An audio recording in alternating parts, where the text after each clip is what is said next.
Radyo Katipunan, 87.9 FM. The Jesuit Hour. Get to know the Jesuits. Discover their spirituality, their history, their ministries. The Jesuit Hour. Anything Jesuit, everything Jesuit. The Jesuit Hour.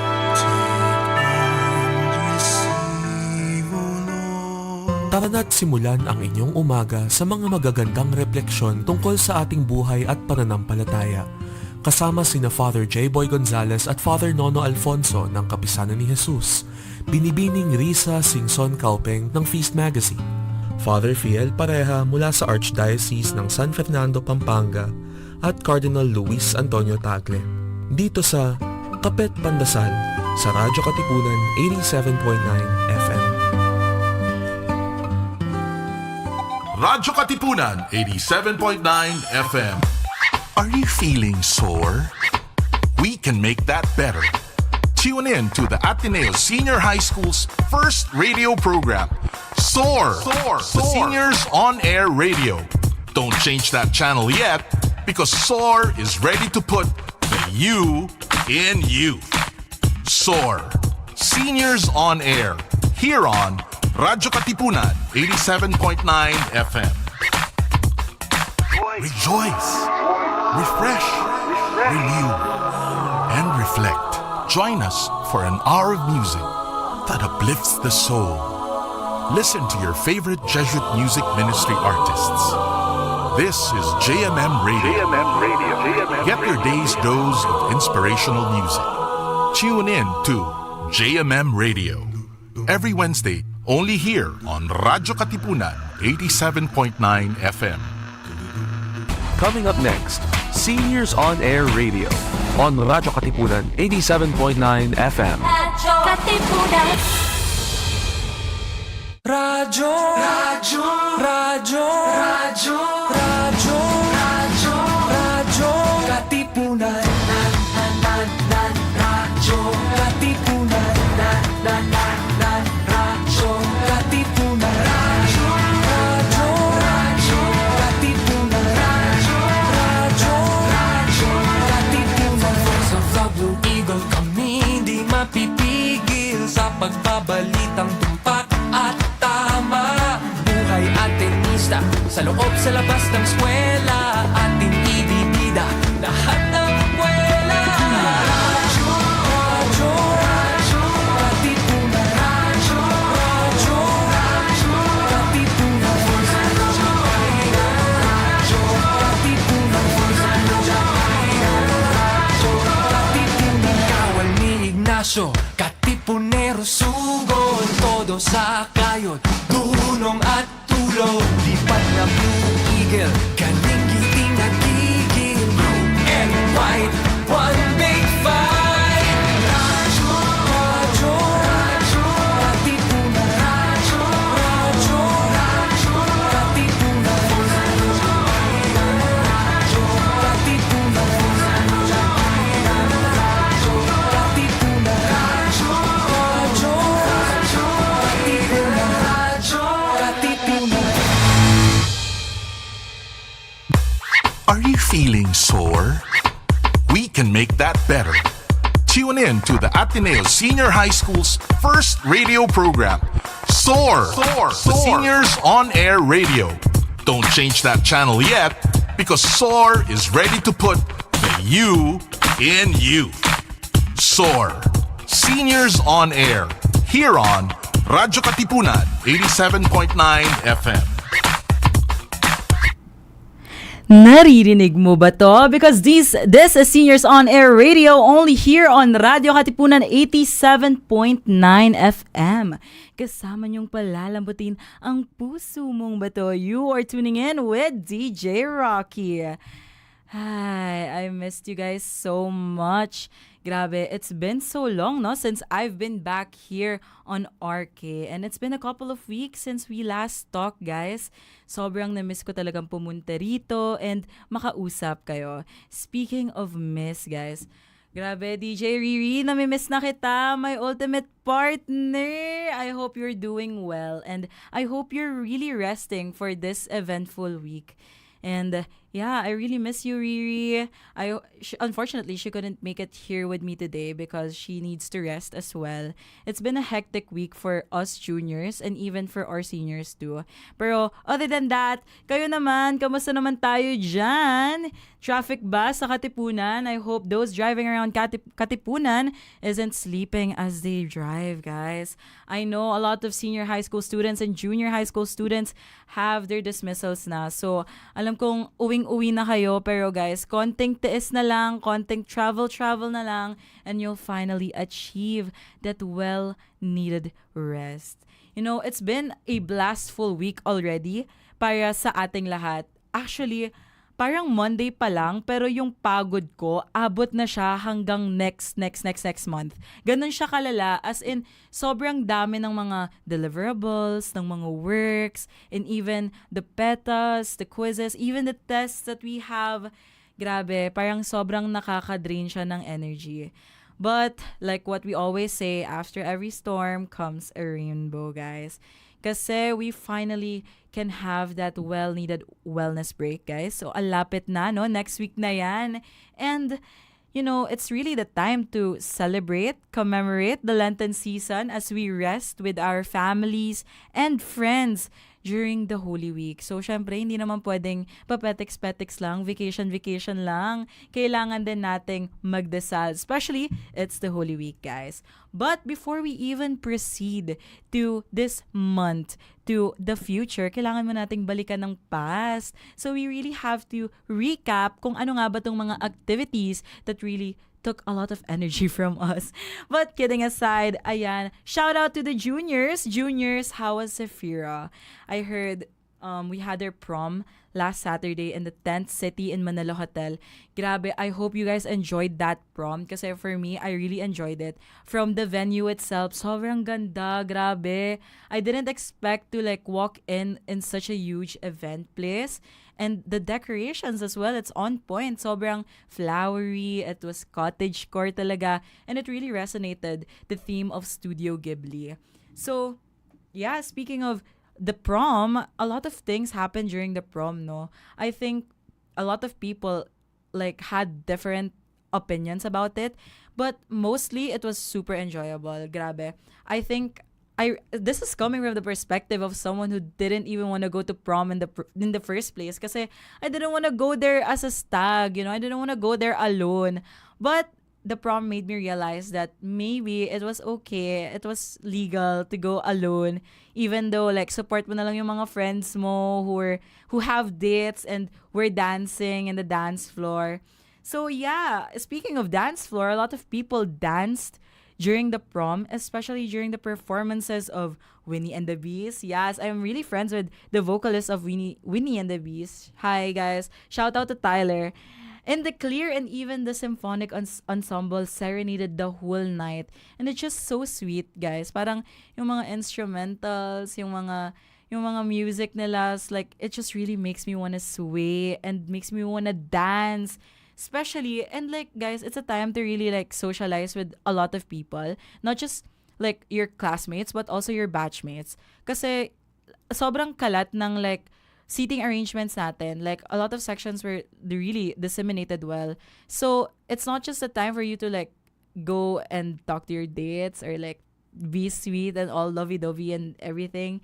It's also a time for us to also talk to other people and other strands, other sections. Like I remember our seating arrangement, we were beside GA, if I'm not mistaken. It was GA na nakapaligid sa amin. And we were in the rear front, guys. So it was the best seat, not gonna lie. It was really good and like ang ganda ng seat kasi parang walang sagabal sa seat namin. It's like when you sit down, diretso stage and diretso dance floor. So we had the best spot and the best view, and like the flowers like on top of the ceiling, like dripping down lang. Parang sobrang ganda niya. It was aesthetically pleasing, guys. Speaking of pleasing, it was also pleasing in the eyes to see a lot of people be themselves, be free, you know, especially with those na nagsasayaw during Rob Daniels' performance. Grabe. Yung mga nakita ko, I think hindi kasya sa 10 daliri. Yung mga nakita kong nagbaback hug, sumasayaw, slow dancing talaga with rom-com and Miss. And of course, the stags, I saw a lot of friends that are like dancing together. It was just so sweet to see people enjoy the prom itself. I really felt like there were no ACADS. Like, parang nawala yung sa mind ko yung ACADS during that time. And talagang prom lang yung nasa isip ko, ano. So, yeah, and speaking of nasa isip ko, some of the unforgettable things that I really liked during the prom is yung fits. Grabe. The effort, everything. Sobrang ganda, sobrang well-prepared ng mga tao for prom. It was giving cottagecore, it was giving Studio Ghibli, it was giving, like, it's just giving princess and prince and princesses, queens and kings, you know. And like, grabe, even like the people that I didn't thought would wear those fits, rather, parang they surprised me with something new, and it was really fascinating to see them. They look so good. They look awesome, guys. And like, it's also good that a lot of people, especially couples, like dressed up together as like, you know, couple theme, matchy sila, and it's so cute. I love seeing them, and I love giving out compliments during the prom. Although it was a struggle to walk with my dress, parang I didn't mind it kasi, you know, it's a time to like feel good about yourself.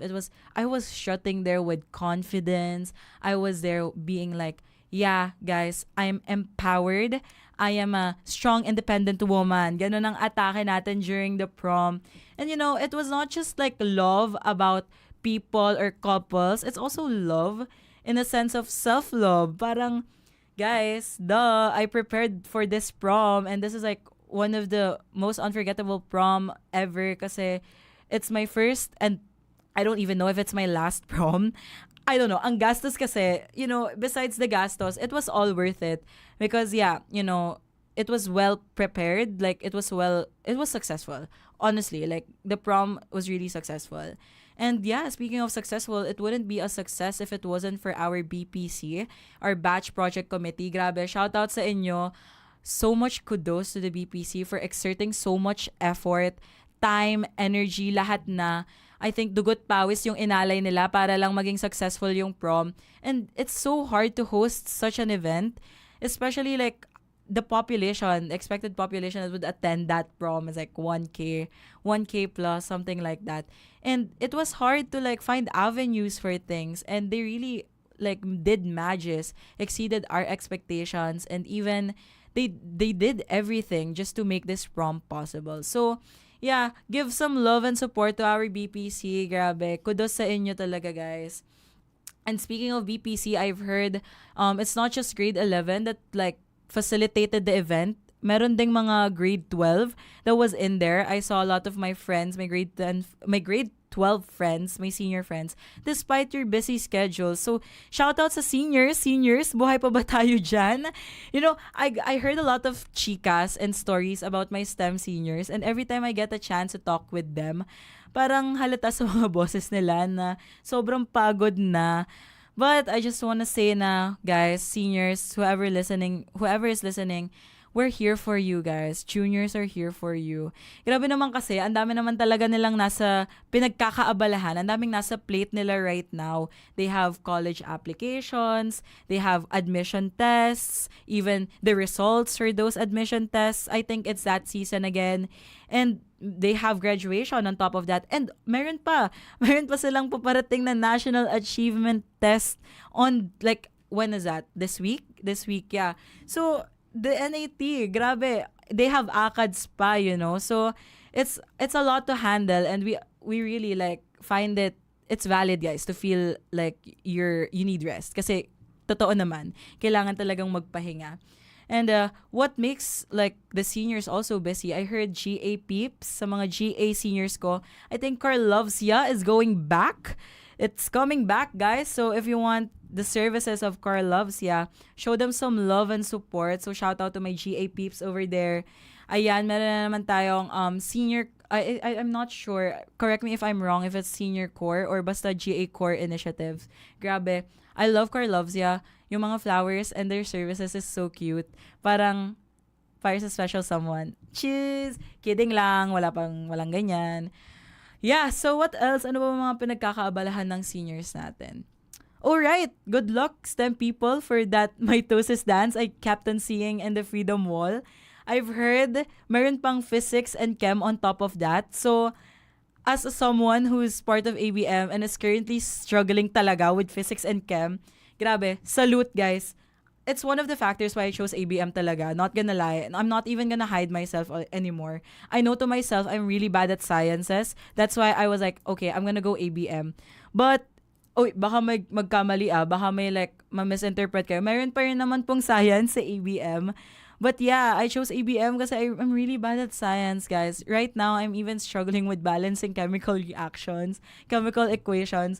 But props to our seniors for surviving all of that. And on top of that, yung mga co-curricular activities pa nila, grabe.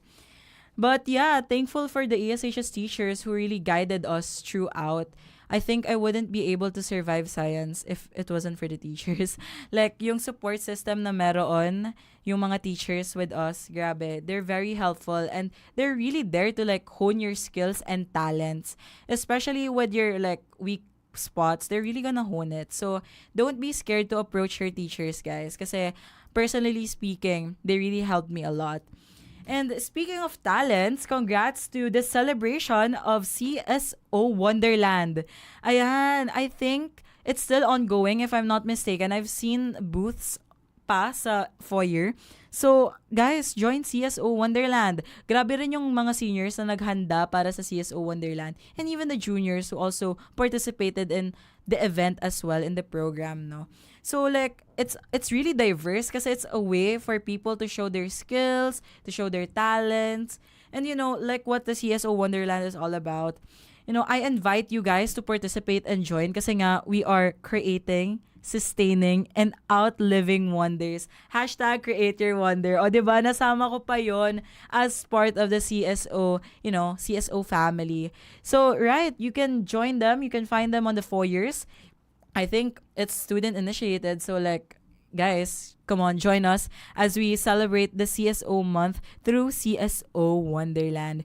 And to be honest, isa rin yan sa mga pinagkakaabalahan ng mga seniors natin, even us juniors. This is also one of the things that kept me busy during the week. And parang nakakatakot nga maging senior kasi parang ang dami. I don't know how I would be able to handle everything.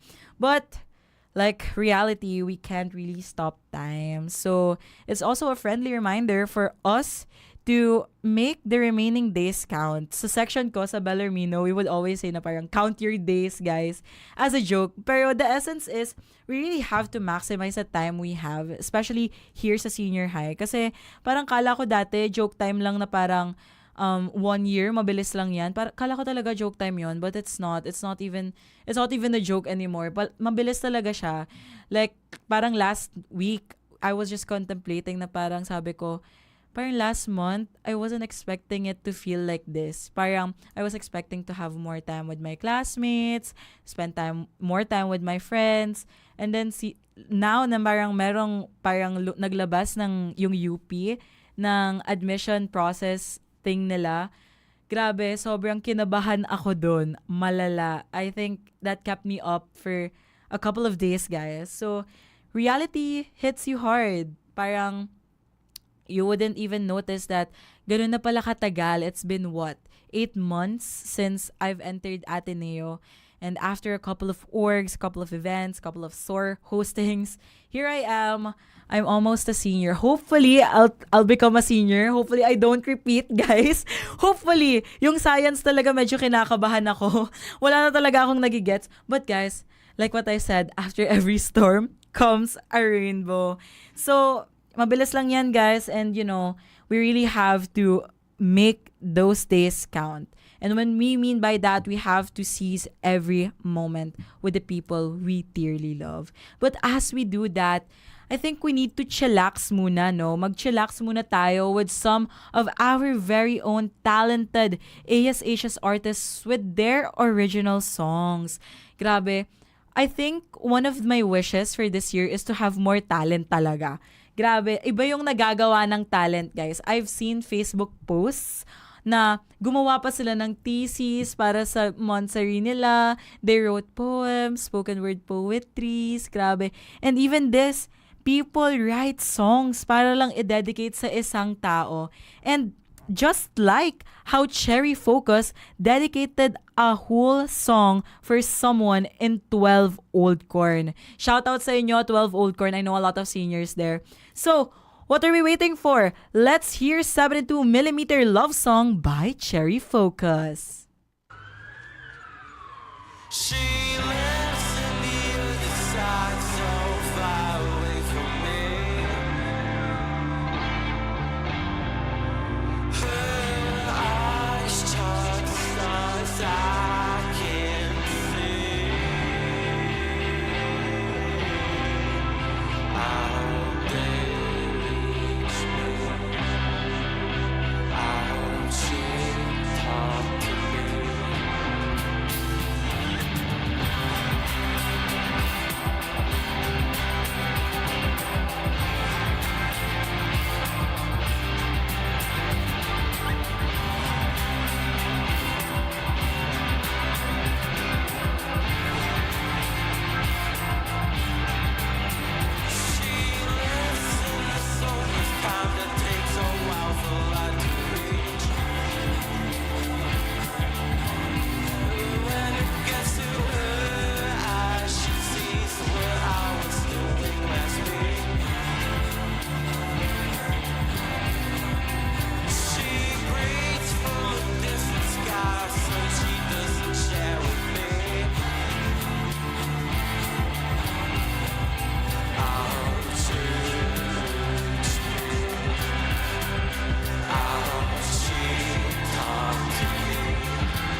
And that was Cherry Focus with 72mm Love Song. Grabe, I love how soothing and relaxing that was. And grabe no, I hope to be dedicated a song then in the near future. Uy, joke lang. Pero kung may i-dedicate ako for someone, siguro yung taga-AB. Uy, di tayo pupunta dyan. Anyways, speaking of dedication, here's another talented artist who actually wrote a letter to the moon. So, he really dedicated a letter to the moon and how they remain the brightest light in a sky full of stars. Grabe, that line itself, it's so well written, it's so creative, guys. So, what are we waiting for? Let's give it up for Kaiser Cortina's original song, Kay Luna.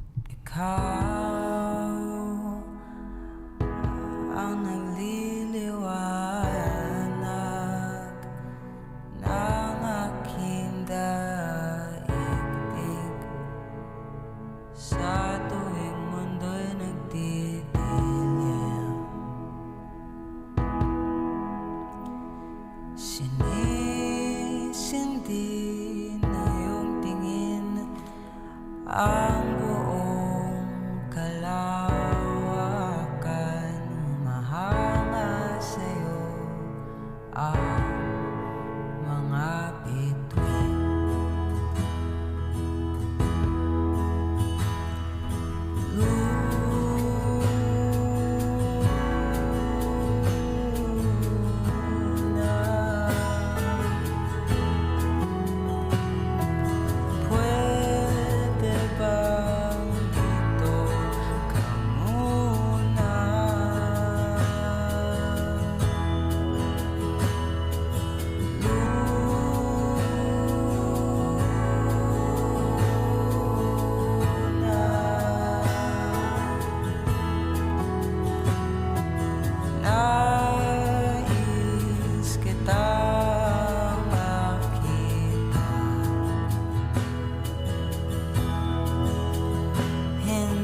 araw bago ka mawala.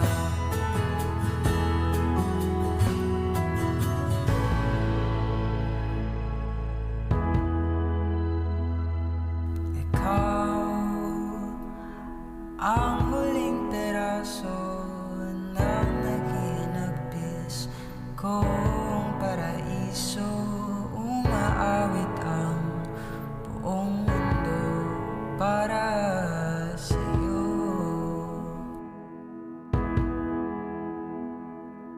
Kahit na ang daigdig ng langit at lupa ay pagtagpi-tagpiin,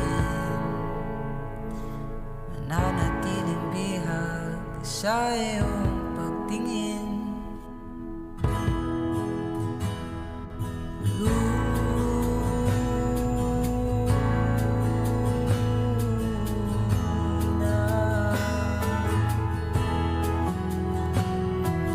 pwede bang dito ka muna?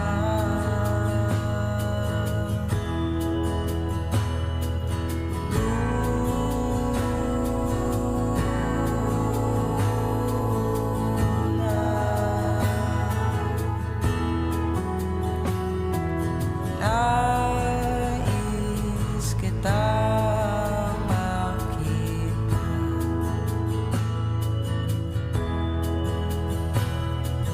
Ayos lang naman sa'kin, mastan ka wala sa malayo.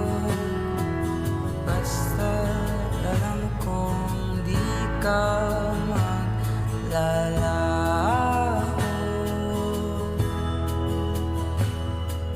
Kahit kaano pa kalayo,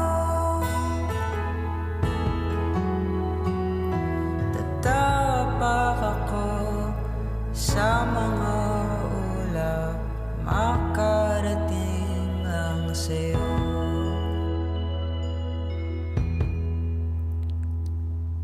And that was Kay Luna by Kaiser Cortina. Grabe.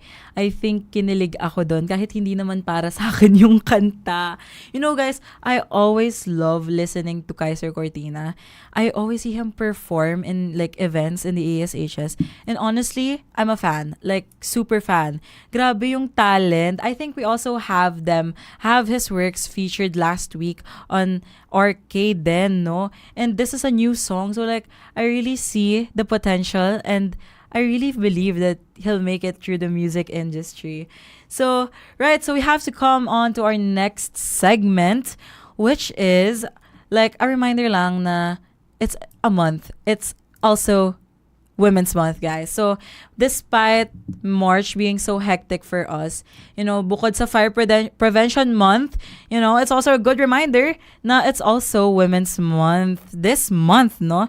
So, in connection to what was already mentioned kanina, we also had RK episodes, or actually last week, meron tayong RK episode talking about gender sensitivity. And now we also invited another guest to talk about women empowerment naman. And, you know, the feeling of co-education. Ayan may sneak peek na kayo. So, speaking of co-ed, you know, a lot of people just really say na parang, ay grabe Ateneo, that's like all boys yan, bakit ka nandyan, bakit, parang hindi naman ako naniniwala na dyan ka nag-aaral kasi as far as I know, mga lalaki lang nag-aaral dyan. But guys, a lot of people approached me and asked, especially my neighbors. Shout out to my neighbors, guys. Kasi parang they think na I'm lying, na I'm studying in Ateneo kasi they think na walang girls sa university. But, you know, senior high school have been like, it's already been co-ed for quite some time already. And maliban lang sa LS, I think we're also having a talk for like co-ed na rin for the remaining schools under Ateneo. And I don't know, I'm not sure if we're ready for that. But yeah, I think mayroon pang lumabas na article about it. And there's also a lot of reactions about it. You know, after, I don't know, 100, I'm not sure guys. Correct me if I'm wrong. After 160 years ba? Finally, magko-co-ed na daw tayo. Well, the plan is by school year 2029 to 2030, I think we are going to be fully co-ed na. So, even though na parang grabe, 2030 pa yan, 2029 pa yan, guys, malapit na yon. And even, to make it like, to top it all off, next school year, meron na tayong co-ed admissions for kinder, grade 1, and grade 7.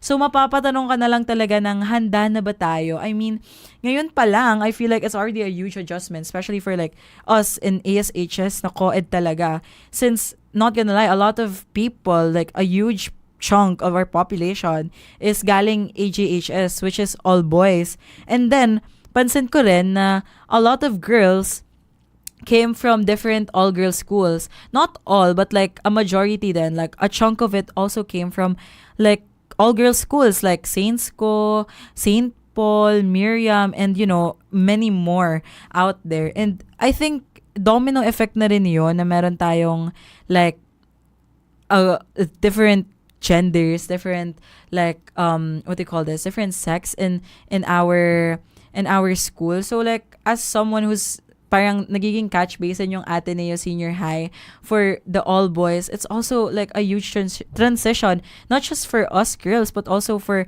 the guys out there. So, malaking bagay rin na yung university natin, meron tayong what we call as gender hub.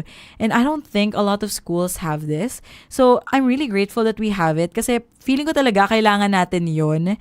And I think it's also a domino effect. Especially na pag may office tayo ng ganito, meron tayong push for other organizations like Mayari and ASHS, Lakambini as well. And even in the Ateneo Junior High, we have Lakapati. So, Gender Hub, it's really a helpful thing for us. And just a quick history for Gender Hub. It was actually established noong 2019. And I've heard that the university didn't have it initially, but since the university wanted to have a push for the community to be gender inclusive, gender responsive, and even gender safe. So in fairness, the school, talagang it has taken a lot of steps para magkaroon tayo ng safe space. And even the fact na meron tayo ngayon ng Gender Hub, it's quite comforting and it gives me security na rin, especially sa mga babae and even those who are part of the LGBTQIA+ community inside our university. So like what I've mentioned a while ago, we have a very special guest today who is part of the Gender Hub in line with Women's Month, and mag-share din si ma'am ng kanyang additional information, info, like insights and opinions about things as a counselor from the Gender Hub. So kasama natin ngayong araw si Miss Aina Martin, the ASHS Guidance Counselor from the Gender Hub. Ayan. So hi ma'am! Hi DJ Rocky. Hi ma'am. So salamat po at you gave us your time to really be with us right now and to talk about what the university has been up to, especially through the Gender Hub's initiatives and work. So, ma'am, can you introduce yourselves first? Can I ask po, how long have you been working in the Gender Hub, ASHS? Yeah, so I've been with the Ateneo Gender Hub and ASHS for around 3 years. So magta 3 years itong year na to. And so I've been working with the different students, faculty, and staff these past years. Right. So, we've been talking about, like, kanina lang po, we've been talking about the fully transition of the university to being a fully co-ed. Ano po yung mga main insights or like feelings nyo about this topic? Feelings. We were just talking about this earlier. Yeah. Na there is that feeling of nervousness, a bit scared as well. Mm-hmm. Generally also because just starting something new, something really, really new does bring a lot of worries, a lot of fears as well. And alongside that, there is that feeling of sort of that eagerness and curiosity. Like I'm curious to see the university reach a point like Ateneo Senior High School. I mean, it's not the best, like you mentioned.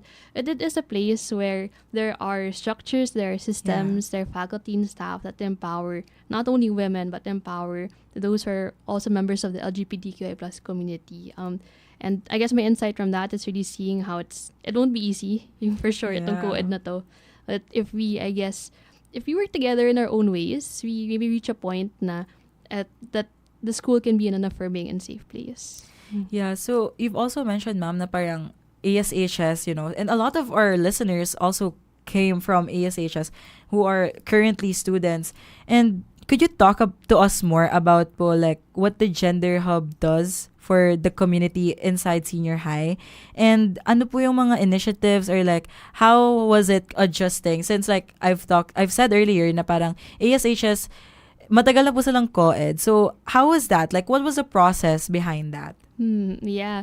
Well, for one, like, to introduce the hub. So, University Gender Hub is the center for gender responsiveness in the entire university. So, meaning from grade school all the way to higher ed and all. Tapos we also work with and for students, faculty, and staff. So, hindi lang students din. And we do this through different ways. Like, we provide a service through 3 different things. One is we do gender sensitivity trainings and workshops.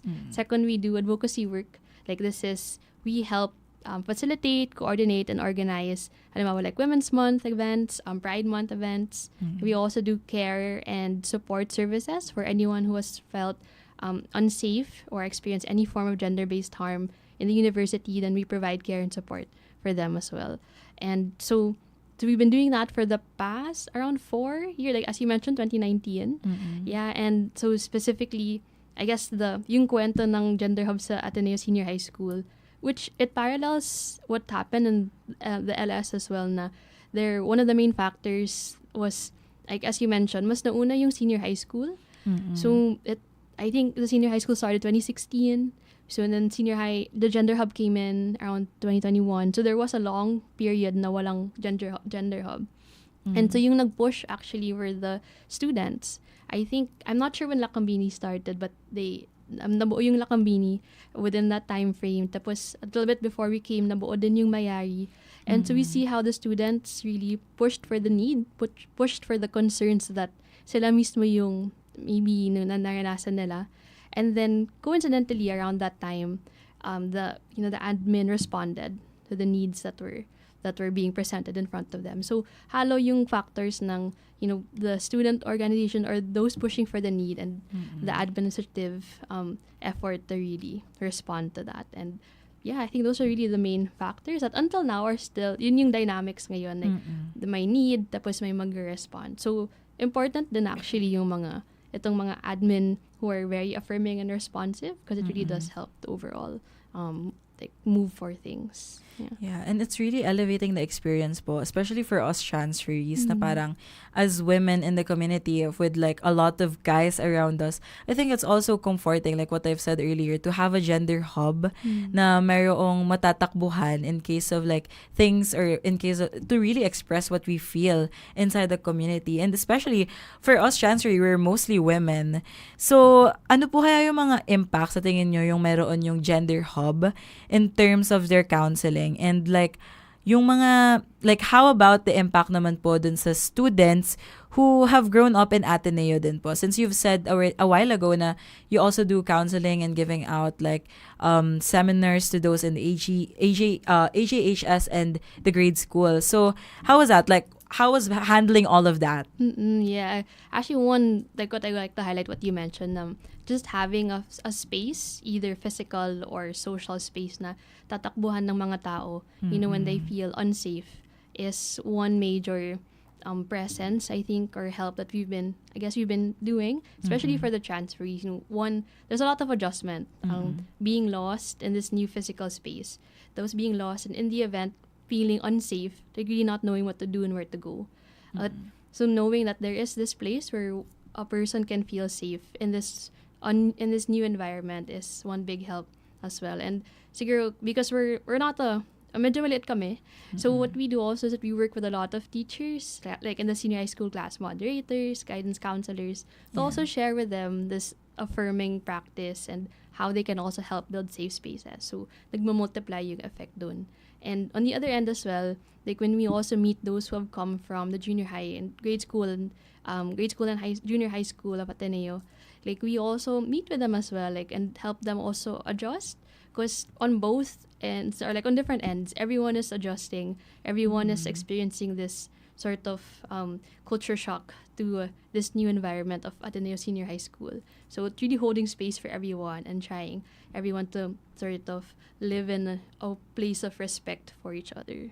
Yeah, challenging. Yeah, it's really challenging po. Especially ako po, like, it's been like 8 months pa lang po since I'm inside, and I can say sobrang big culture shock talaga yung naramdaman ko, especially coming into the Ateneo Senior High, na parang I grew up in my elementary days. I was in an all-girls schools, and then during my junior high school, I was really surrounded with a lot of women around me, and then suddenly now in the Ateneo, I'm surrounded with a lot of men around me. So it's really a huge jump from experiences, and it's also one of the things that kept me worried and anxious about this transition from being an all boys to a fully co-ed school. Kasi if it's inevitable po to feel the fear and like the uncertainty of what's about to happen. Especially we're different people. We hold different characteristics and we share different sentiments. And especially I've speaking from experience, a lot of guys have different like understanding. They have different mutual connections with each other.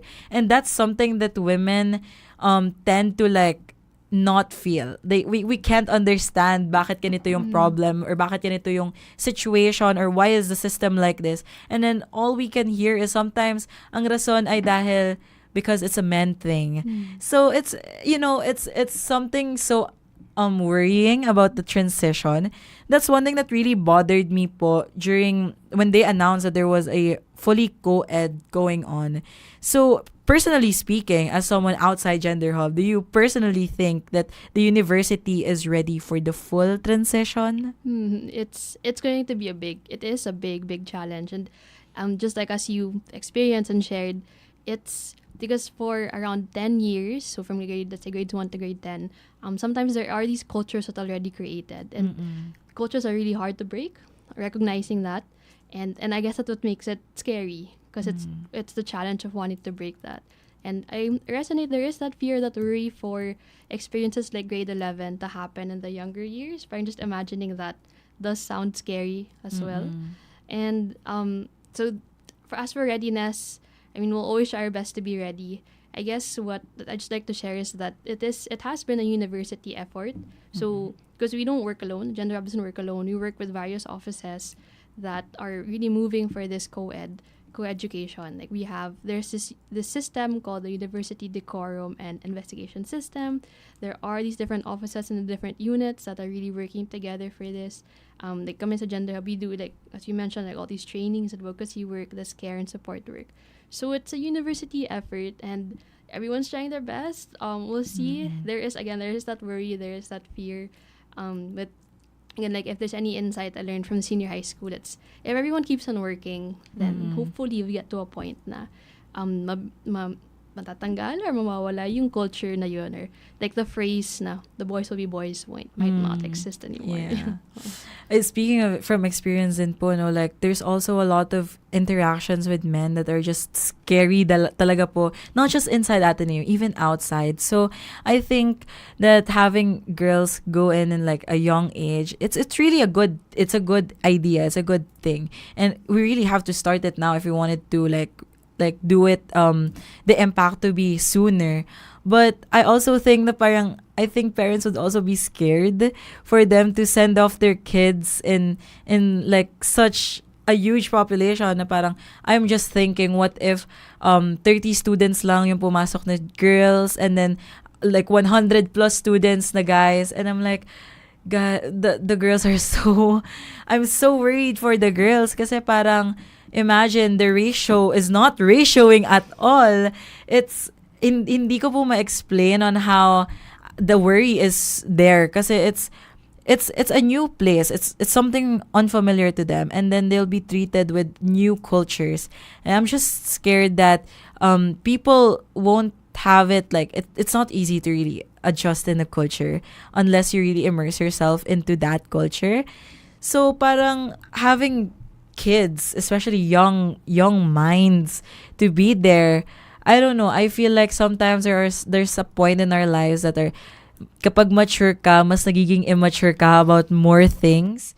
So I'm quite worried. That's one of the concerns I have for this fully implementation of co-ed. And I think it's a shared sentiment to a lot of people as well, especially for us who've experienced it already, speaking based from our experiences, from my experiences rather, na parang it was hard. Like it took me 5 to 6 months to really be comfortable with a lot of people, not just guys, but also generally with the whole community. Especially na it's so unusual na paglabas mo ng room, it's all guys there, like them screaming, talking, and then sometimes they're running around, and then you don't know what to do kasi you don't know how to handle them. So I think some of my insights, I think that we also need to prepare for especially for these people who's coming into our school, especially na yung higher batchment nila, their upper batchment, they're all boys, and then these women, they're basically surrounded. So I really hope that we have like a preparation for them to really prepare themselves both physically, mentally, emotionally for what's about to come, especially also with the guys then, to know how to treat girls right, how to perform basic human decency and everything like that. So I've been talking about how this direction is going towards a fully co-ed implementation.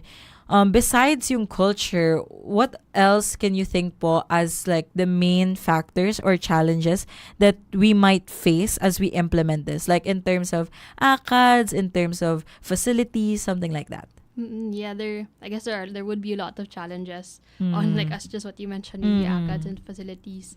But I think maybe amongst like two that can really capture those different challenges would be any form of resistance, any form of resistance in maybe a personal or individual way, or in a structural way, or in a policy way, or really just having that unwillingness to be open to the changes, I think might be would be a big challenge in itself. Like whether it's facilities, whether it's the ACADS, whether it's the social interactions, it'll make it harder to really smooth towards this transition that we are moving towards. So yeah, really that.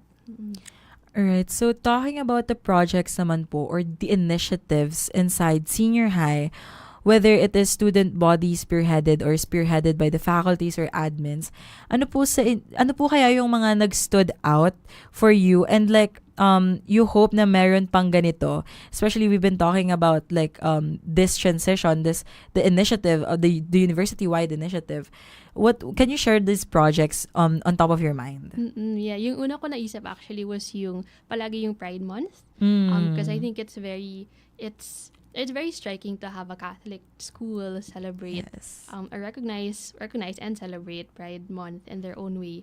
So to have the basic ed, or to have students, faculty, and staff from the senior high school and junior high school join us in the recent celebrations was really impactful. Like me seeing everyone allowing themselves to be themselves in their school was parang nakakagaan yung experience seeing that. So that would be like a highlight always for me.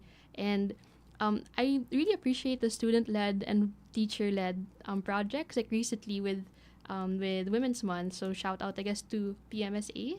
I think they had a free medical checkup for women last week. Ata. And I think it was a great initiative because it also helped the students. I saw sila yung nag-check ng vital signs. So it sort of helped those who wanted to be doctors. And it provided that free service for the females of the senior high school. Tapos meron din yung mga initiatives from the teachers on their end, and also the different orgs as well, like Lakambini having their GSTs the past months, Mayari having the safe space conversation a few weeks ago as well. So those, like I appreciate those because I see that we don't have to work as much kami yung gender hub mismo, because parang nag-inculcate na yung pagiging gender inclusive and empowering women sa lahat ng aspects ng university. Yeah, that's also one of the things na really good about senior high, coming from experience as well, na parang sobrang empowered ng mga babae inside the community, and they're not waiting for an action. They're the ones doing the action itself. And it's nice po, no, these projects, especially those student-led, I think we celebrate like what you said, Pride Month differently per school. Like, different siya sa AJHS, different siya sa ASHS, and even Loyola schools have a different celebration of Pride Month. So I think that that's a lot for students. It's a lot of like, even the feeling of different celebrations, parang nabibigyan siya ng halaga na kaya siya like local based is because it's really impactful per locality. So so I think you've mentioned po that there were projects from the not just the Gender Hub, but we also heard from our moderator na meron po tayong tinatawag na Gender and Development Committee that also is part of making these projects and these implementations possible. Can you talk to us din po on kung ano yung mga ginagawa nila ng committee na to, and what are the plans and priorities as a committee po for the rest of the whole school year and even for next year? Right, yeah. And so siguro quickly to differentiate yung GAD committee. So these are committees in different units across the university and different institutions also outside Ateneo. They are more for the policy-oriented steps. So I'm also part of that in sa senior high school, wherein we review existing policies, existing structures, mga forms, as in yung tipong, halimbawa like application forms, exit forms, ganyan, to really ensure na they are gender inclusive in different ways. So mas policy siya versus Gender Hub, which is more care and support.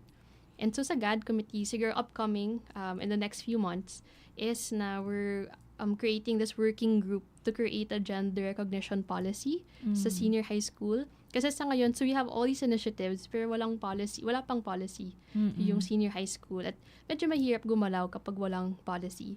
It is possible as nakikita natin these past few years, but it would be easier if there was a policy. So there's a working group that will draft, design, and create something so that programs will be easier. Mas madaling gumawa ng programs, madaling gumawa ng mga projects, and to execute all of this gender inclusivity kapag meron na. So that's something that we will work on the next few months with this committee. Yeah. Yeah, that excites me kasi parang I hope we'll be the batch to also experience this, no? But it's a good initiative since it's not just pushing for gender equality, like what you said, it's also for inclusivity.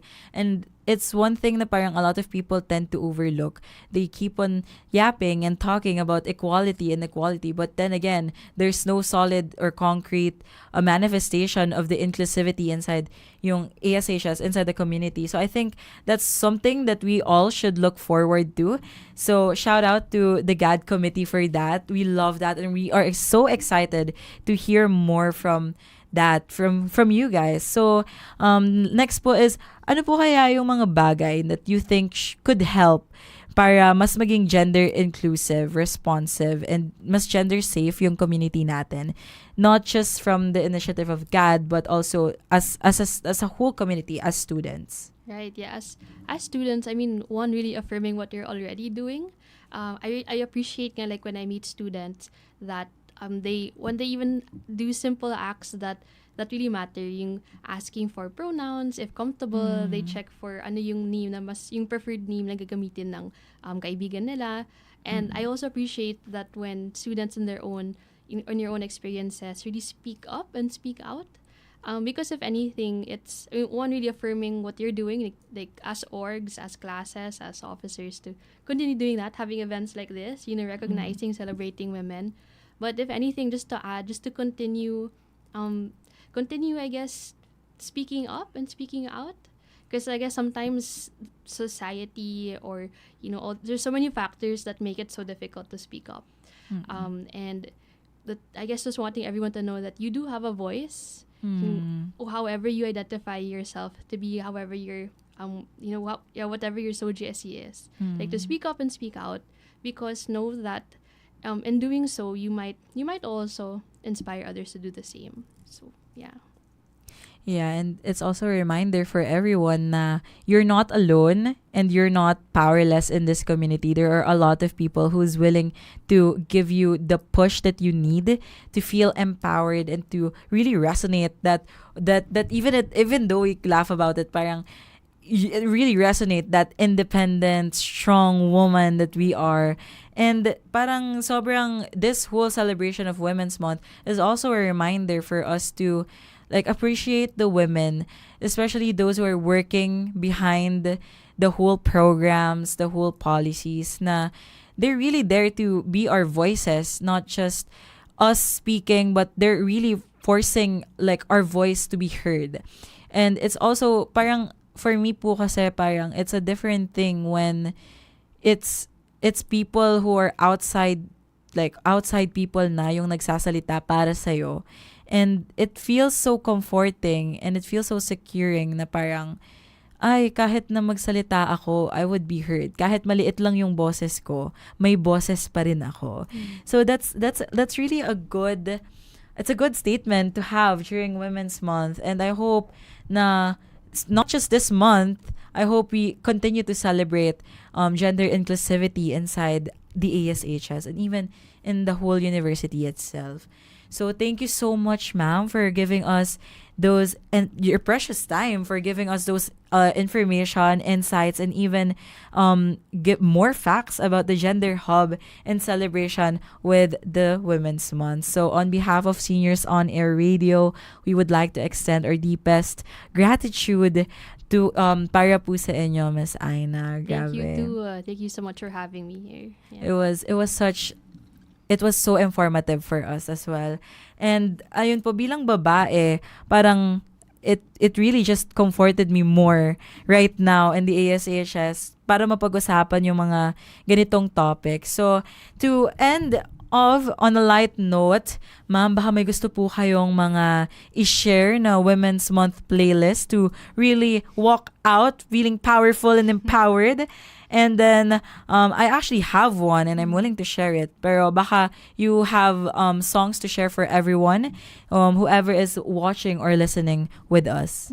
Oh, I mean, ang dami. So many artists come to mind, yeah, from Taylor Swift, Lady Gaga, Ariana Grande, Lizzo. But siguro who I'd want to share is, ironically, it's a band.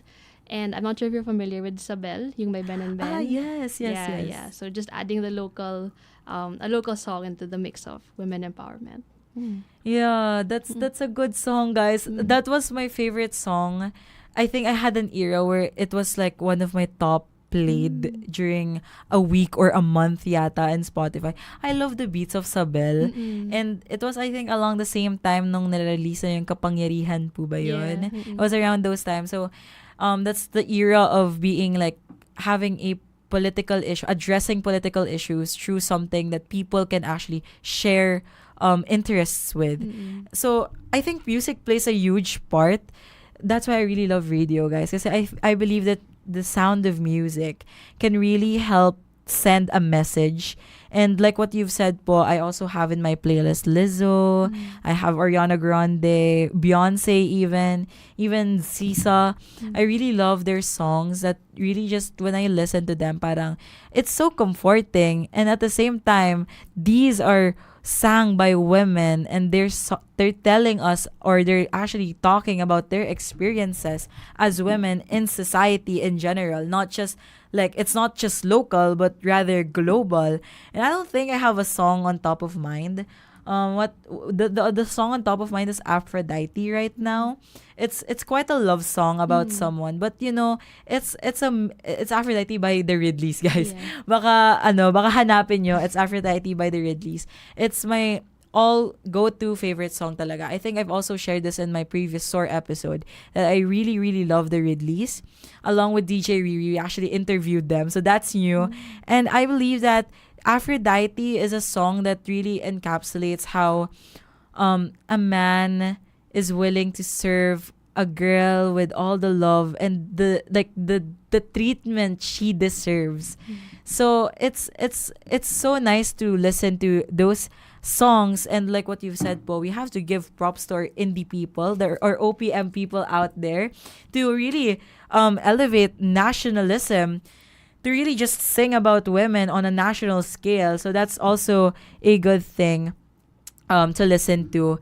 And yeah, so we have to wrap it up. Lastly, baka may mga gusto po kayong i-shout out, mga incoming projects or people that you want to shout out in the ASHS or even the student body, ma'am. Yeah, I guess your upcoming projects. Kasi hindi pa tapos yung Women's Month. Medyo nag-overextend siya beyond March. Well, tomorrow, it recently just posted on our Facebook page. But then we have a alumni homecoming event for junior high school students. Although non-junior high school students are welcome as well. But then, it's a homecoming event for junior high school students. And then I think on April 12, sometime that week, we have a movie screening in the Gender Hub. So this is open to all. If you're free to come. And that Sunday, I think April 14, I think there will be a fun run in the entire university as well. That's organized mainly by the University Gender and Development Office. But that will cap off our Women's Month celebrations. Hope to see you all there. Oh, that's so fun. I want to join that as well. Lalo na the fun run. I didn't know na mayroon po palang ganong projects upcoming for Women's Month. So guys, we expect you there. No, I'm kidding. We really invite you to join the initiatives by our Gender Hub. And of course, this is university-wide. So it's really good to participate in something like this. So unfortunately, that kind of wraps up our SOAR episode for today. But before we part ways, I want to give my shout-outs too. Shout-out to my friends, Celine, Liv, Denise. Happy birthday, Avery. And of course, Colas, happy birthday. Max, Mika, Pia, Sasha, Banjo, Osa, Anton, Enzo, Miggy, Ahmed, Volt, Raf, and our SVC, James Bautista, and of course, Fabs. Congratulations for winning UAAP for us. We're so proud of you. And of course, to my section, Bellarmino, ABM, and of course, to the whole senior high. How about you, ma'am? May mga gusto po ba kayong i-shout out? I guess to all the women this month. All the women who have been working for whatever you want to work for. Yes, you don't have to be empowered to be a woman. So just all women for this Women's Month. Yes. Yes, we hope you guys had a great time tuning in and listening to our stories about life here and outside the Ateneo Senior High School. Join us again next week for more kwentong musika, pelikula, pag-ibig, at syempre, buhay Atenista. Once again, this is DJ Rocky of Seniors on Air Radio, leaving you with You Hear It. It's APCO. Bye guys, see you next week. Are you feeling sore? We can make that better. Tune in to the Ateneo Senior High School's first radio program, SOAR, the Seniors on Air Radio. Don't change that channel yet, because SOAR is ready to put the you in youth. SOAR, Seniors on Air, here on Radyo Katipunan, 87.9 FM.